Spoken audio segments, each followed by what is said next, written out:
Hello everybody. In this video we're going to be taking a look at one of my ladder games. This is played on the Europe server and we are both about 5k MMR. So that should be about Masters 1 mid-range, so mid-Masters 1 level.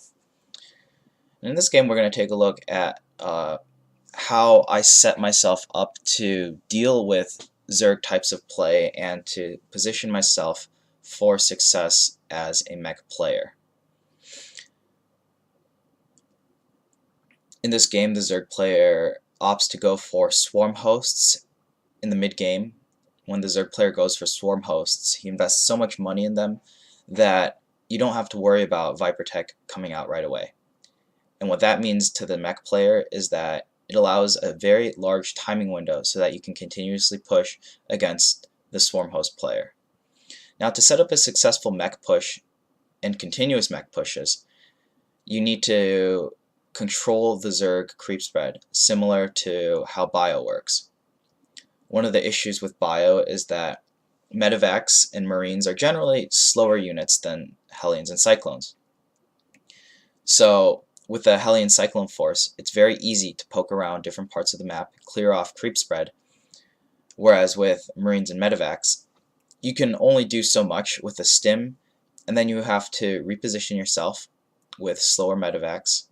You don't have boost forever, and you also expend energy if you decide to fight your opponent with Medivacs when you stim your Marines. So you don't have unlimited abilities to take engagements. The difference between the Cyclone Hellion force is that you do have the option of choosing a fight whenever you wish to.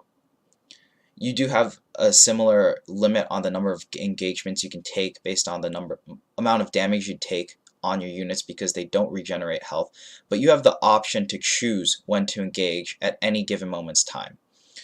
So this mech play style really utilizes the speed and the early game strength of what the Cyclones now have, of the Cyclone Hellion force, while also setting up for the mid game and being able to have an economy to conduct mid game pushes. So not sacrificing any economy just to have a powerful force of units out. So the build that I do is a double reactor factory 3cc build. And in this build, it may seem a bit greedy to the untrained eye, but even if you feel like you are too unsafe, you can still simply get the factory and then get a reactor, hold on the Hellion production, and then throw down a 3rd CC. So either way, you're going to get your 3rd CC very fast if you get a 3rd CC before your 2nd factory or a 3rd CC right after your factory. Now in this unfortunate instance, I do end up losing my Reaper to some mismicro. And mistakes will happen. It's not the biggest deal in the world. So at this point, I don't know if my opponent is taking a 3rd base or not, and that's the most important thing that we need to figure out in this game right now. That will decide where to position your units, how many units to make, if we need to prioritize on even making units in the first place, because if the Zerg player does play a standard macro game, then we don't need to prioritize continuously making units. In fact, we actually do not want to continuously make units because the large cost of the mech units makes it very difficult and even more and not really worth it to continuously make units. So there might be periods of about 5 seconds where you only have 300 minerals and you want to make 3 Hellions and then 1 more after you get 100 more minerals, or do you want to just make 4 Hellions when you have 400 minerals? For the cost of Hellions coming out several seconds later, you have them all at the same time, you have less macro that you want to do and you accomplish your macro cycle in less actions. It's a win-win. And you don't need the Hellions right away either. It's not something that is going to make or break the situation if your Hellions are a couple seconds late. And since you're not continuously producing your units, it's not going to slow down any of your future production as well. So in this case, we see that the Zerg player did in fact go for a third base and is defending it with mass amount of queens. So getting the double armories, taking the third base is going to be the mid-game options. I generally like to push around this many Hellions and Cyclones. Sometimes I wait for 4 more, but the goal is to simply poke the Zerg player with this relatively large Hellion Cyclone force and clear the creep spread. You don't want to engage your opponent, because if you take a bad engagement and you lose too much of your army, then you don't have the ability to clear his creep spread until later on in the game when you rebuild your Hellion force. This is a pretty good force, and I don't have to engage here, but I decide why not, because just to try the timing out. And it looks like the Zerg player barely had enough units to defend, so he was playing slightly on the greedier side. And I don't believe he scouted my 3rd CC either. So I did clear some creep spread, and I was able to keep the Cyclones alive, and that's the most important thing that you need to keep them alive. And you only want to stick to about 4 to 5 Cyclones in the early stage of the game as well.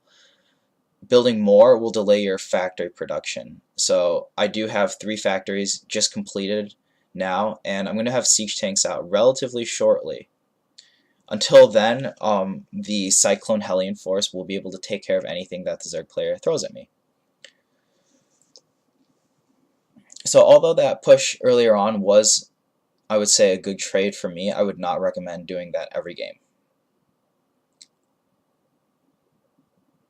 Now that I have remade my Hellion Cyclone force, and notice how that was very quick as well. Producing 4, or the double reactor factory, 2 Cyclone, or 4 Hellions, or 4 Cyclones at a time, really allows you to replenish your army at a very fast rate. The only downside is that if you choose to replenish your Cyclones, or if you need to because you lost them previously, then you set yourself behind timing-wise, because you're not able to put down your factories as fast as you'd like. So I am taking my 4th command center before the 8-minute mark, and I do take a lot of damage from these Zerglings. Unfortunately, my units were not in the best position. I didn't have the best reaction time, and that's to be expected for the most part. As someone who doesn't play this game on a regular basis, you should anticipate mistakes being made all the time, and it's a pretty high expectation to expect to play perfectly, especially every game as well. Like, the more games you play, the more mistakes you're going to make as well. So, got my units in position. My 4th base is underway. My 2-2 is being researched right now. And there's nothing really you need to worry about at this point. The only big question is the Zerg player going to make Mutalisks? Or is he going to make Swarmhosts? Or is he going to go into Hive? Finishing the wall off is very helpful against Zergling run-bys, especially just leaving 1 tank there. And you do have tanks to spare, so you don't need to...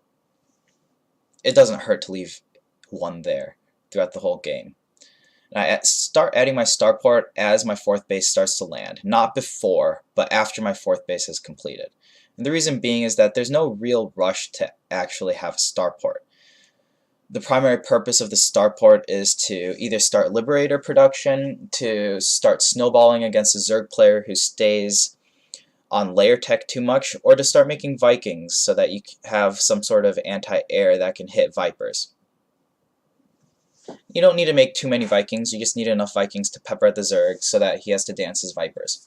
Making too many Vikings actually hurts you as a Terran player, because you're forced to keep them split, requiring more attention against blinding clouds, and Viper Abducts are also very effective against mass amounts of Vikings as well.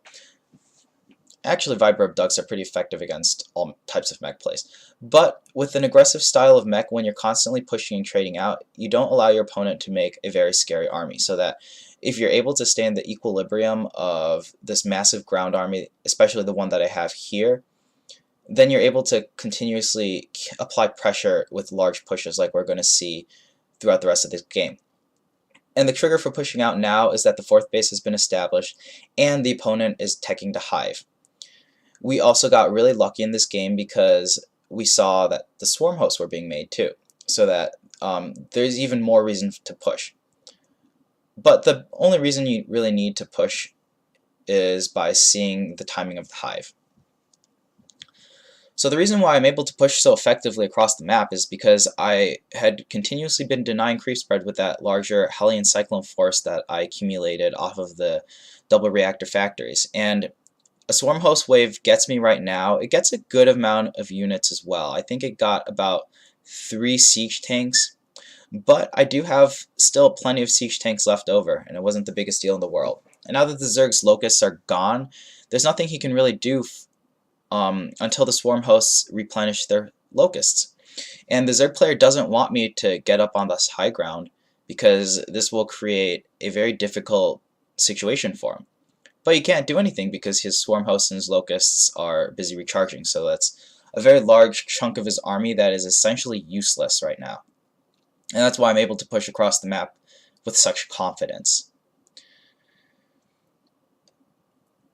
Another locust wave comes down. I'm already in position though, and although he kills off a lot of tanks, the fact that I've also traded with the Zerg player slightly already also helps to counteract me losing units to the free Swarm Hosts. And now I'm in a death grip position, a chokehold position I should say, because I'm able to take out both his second and his third base.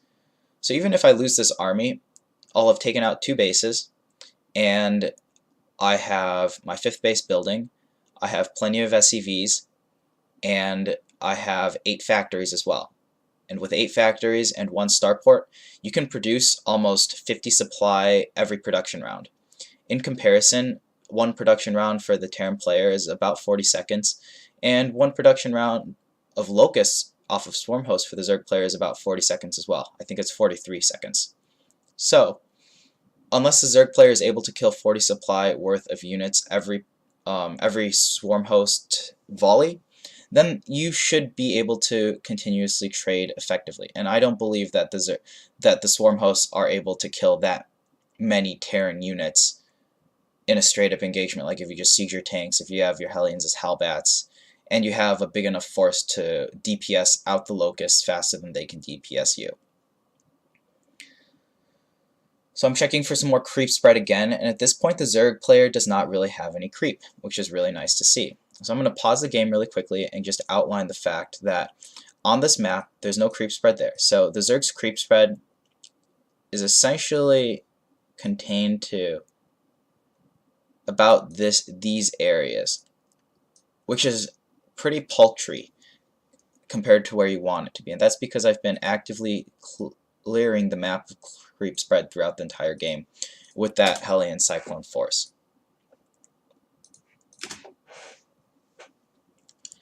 So we see Locust come over here, and I thought he was going to attack my planetary fortress and try to snipe it, but instead he tries to go for a couple more tanks.